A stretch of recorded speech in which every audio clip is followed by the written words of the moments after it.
তিনটা কারণে এই জাতীয় সঙ্গীত বাতিল করে দেওয়া উচিত। প্রথম কারণটা হচ্ছে এটা বাংলাদেশের কোন লোক এই জাতীয় সঙ্গীতটা রচনা করে নাই।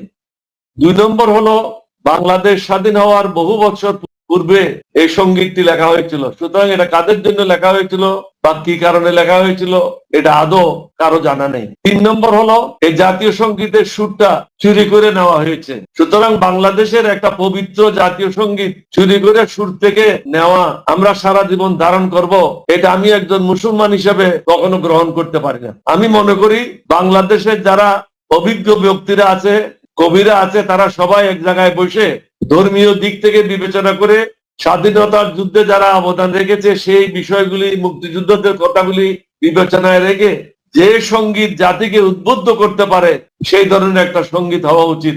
বর্তমান যে জাতীয় সঙ্গীতটা আছে সেটা হলো জাতিকে ঘুম পাড়ানোর সঙ্গীত। এই ঘুম পাড়ানোর সঙ্গীত আমাদের